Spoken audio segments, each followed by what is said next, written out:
un'area pesante, umida. Quando l'Arno è in piena, poi a Pisa c'è un odore particolare, ed è l'odore di fango.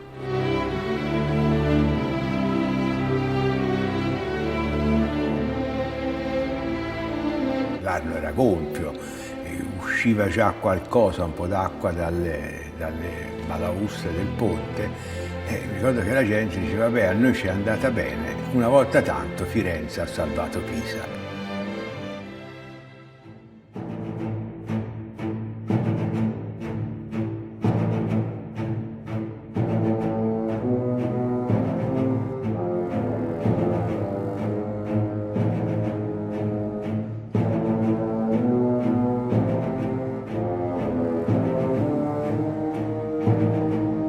Colse veramente di sorpresa un'intera regione. Pensate, diciamo che il 4 novembre era la festa delle forze armate, erano tutti con le divise tirate a luccido a fare le cerimonie per ricordare il 4 novembre che è l'anniversario della vittoria.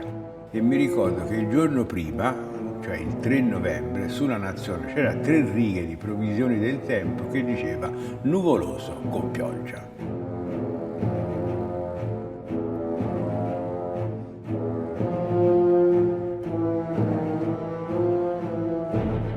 I pisani alle piene dell'Arno ci sono sempre stati abituati. Pensiamo che l'Arno ci fu quella precedente, che abbastanza grave, fu nel 49, poi ce ne fu una ancora più grave nel 44, poco dopo la liberazione di Pisa è del 2 settembre e nel novembre del 44 l'Arno venne di fuori, ma lì ci fu una concomitanza particolare perché i lungani erano stati distrutti da bombardamenti, non c'erano le spallette, per cui l'acqua uscì con più facilità. L'Arno in piena, quando è in piena, in quelle piene lì che arriva proprio all'orlo della spalletta e ci vengono messe addirittura le paratine, è uno spettacolo, crea dei vortici intorno alle pigne dei fiumi, cioè è un drago che si avvolge ai piloni dei ponti, trascinando dietro di sé tanta roba, scatoloni, alberi. Io mi ricordo nel 66 ho visto passare delle mucche. L'acqua arrivò Borgo Stretto, Corso Italia, poi arrivò fino a Piazza San Francesco, ci sono delle foto che documentano anche queste cose. Nella zona di Porta Fiorentina l'Arno uscì fuori e addirittura mi ricordo di prese sul retro delle case di via Cattaneo e uscì sulla strada.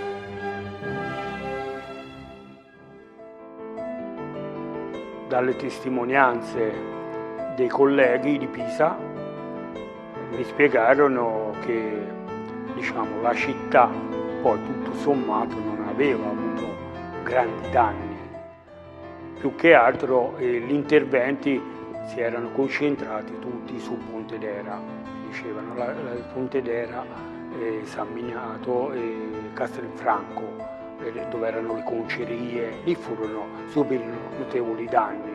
Andavamo in aperta campagna, noi trovavamo le persone sui tetti, quindi sparavano un colpo di fucile e noi ci avvicinavamo con l'anfibio e chiedevamo di cosa avevano bisogno e gli si dava un po' d'acqua e un po' di latte.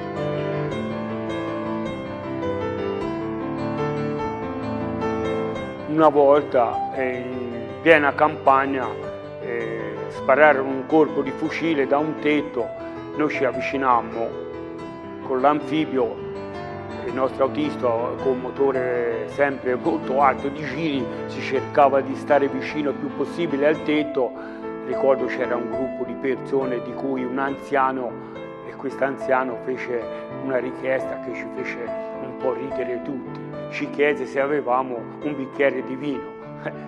Noi dicevamo: abbiamo solo latte e acqua sull'anfibio, e si fece tutti una risata.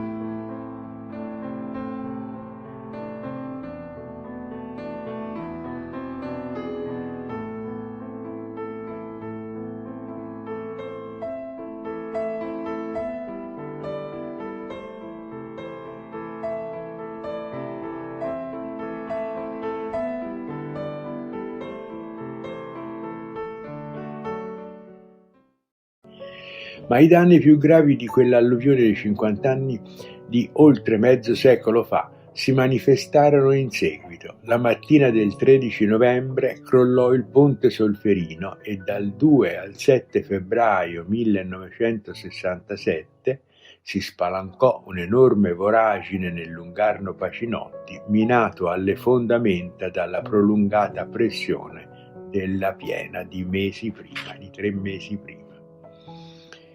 Un evento drammatico come nessun altro dalla fine della guerra, quello del 4 novembre del 66, e una serie di gravi conseguenze delle quali è sempre rimasto vivo il ricordo, innanzitutto in chi c'era e visse in prima persona quelle ore e quei giorni. Ma intere generazioni di pisani di quel 4 novembre del 1966 hanno sentito soltanto parlare.